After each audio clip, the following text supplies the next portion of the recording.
Ever since my son was a little boy, he begged me to make him carrot cake for his birthday. Carrot cake, yes, carrot cake. Hello bakers, welcome to the fancy cakery, welcome to my kitchen. Did you know that carrot cake was the number 4th choice for wedding cakes? Yeah, who knew? There's so many variations of carrot cake. Some people put nuts, some people put fruit, they put pineapple, coconut. My carrot cake is just simple because I think that's just how I learned to make it and how my son loved it from he was a very young child. I didn't want to add all the fluff to it, so I have a no fluff carrot cake that is just so delicious. And if you miss any of my ingredients, you can rewatch the video or you can look in the description box below. I will have the recipe written out for you. We're gonna combine 2 cups of brown sugar. You can have light or dark brown sugar, 1 cup of vegetable oil or canola oil if you need to, 2 teaspoons of baking soda, and I will warn you, sometimes you will see your carrots in your finished product sometimes turn green. It's nothing wrong with your carrots. That is just the chemical reaction between the baking soda and the carrots. So it's perfectly edible, perfectly delicious, nothing wrong. So just be aware. It happens. It happens to all of us. There's nothing wrong. Just try to mix your batter really carefully, really well, but it still sometimes happens. So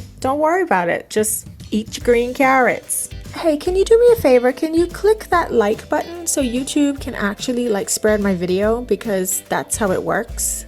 Yeah, that's how it works. Just click that button, please. And 2 teaspoons of cinnamon. If you want to use chai spice, go ahead. If you want to use pumpkin pie spice or apple pie spice, it is up to you. You can use whatever spices you think. I like to keep my carrot cake just like how it is because I have literally gotten the most amazing compliments from my carrot cake throughout the years. So I just don't change the cinnamon. I leave the cinnamon, but I've tried the chai and it really tastes good. I just like my traditional cinnamon carrot cake. When you add your flour, you're gonna say to yourself, this is pretty thick. This is kind of really thick for a batter. Don't you worry, you have to trust the process. Trust the process. Now I always grate my carrots, but I have found the last time I was trying to cheat, and I just make this for my family, so you know, if it messes up, well, it's just for them. So they just eat what I give them. But I have found it actually worked. So I've used these carrots in the bag, these matchstick carrots, and some of them are really dry and just look wonky, but this one actually looks moist in the bag. So try to get the moist ones, the ones that, you know, not dried up. And it just saves you from grating the carrots yourself. And I have done this recipe for years. This is literally my go-to recipe, but I have not ever put this on my channel, probably because I've never really measured the carrots. And also I didn't want people to know my secret recipe because it's kind of famous. I'm kind of known for my carrot cake that no one else can make. It's so delicious and it's so simple. So now I actually have to tell you how much carrots I put in it. I really don't know. So I put 4 cups in this one. I think that's a bit much, but if you put 3, you'll be fine. If you put 2, you'll be fine. I have literally put 1 and I was fine. I've put now 4. I know that's too much, but it was fine. It is so forgiving. So I would say anywhere from 2 to 4 cups. 3 probably, I would stick to 3 if you could, because I'm pretty sure that's probably the right amount. But it's a very, very forgiving recipe with your carrots. So you could use your leftover carrots, you know, and if you just don't have the exact amount, it's fine. It's so forgiving, I promise you. I've done it with so many different amounts of carrots and it still comes out perfect.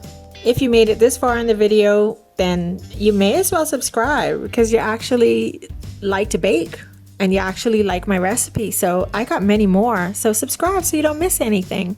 When you add the carrots to the batter and you start mixing, give it a good mix and just really mix it in, and it moistens the batter. And so now it's not so thick, it's different.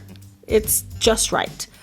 And I know it's going to look like the carrots is all separated and how is it going to blend together and make a good batter, and you just got to trust the process. Trust this process. It is going to work. It always works. It's going to come out just fine. I promise. The carrots are not going to sink to the bottom and it's going to be beautiful.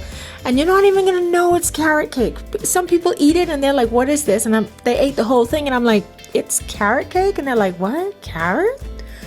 Yeah, it's carrot cake.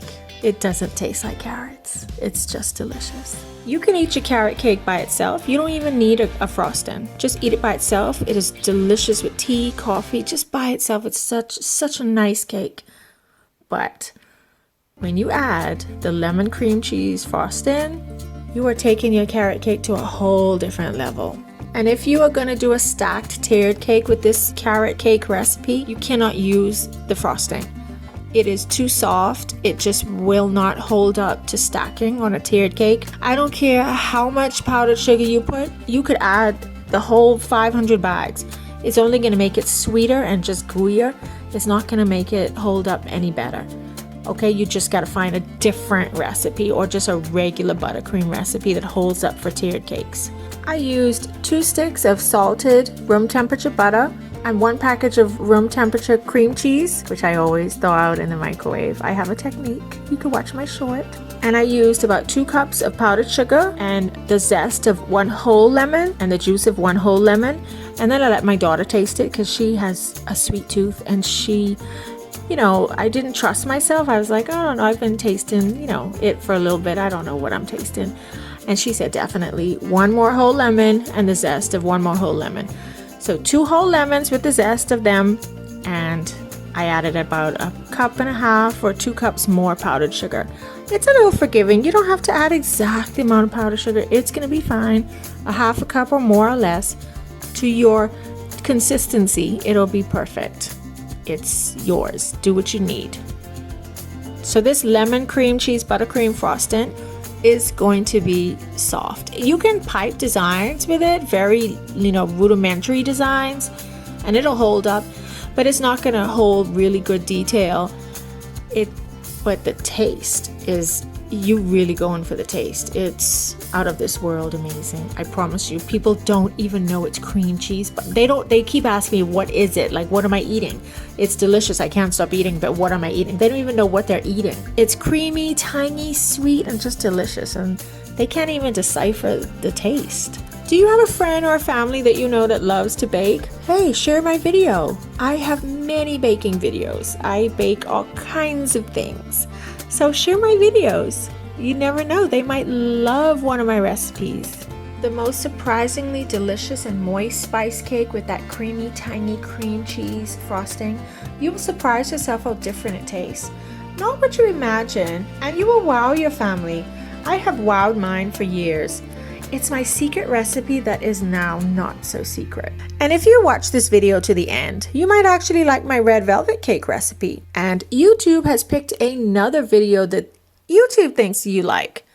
Do you like it? Can you tell me what that video is?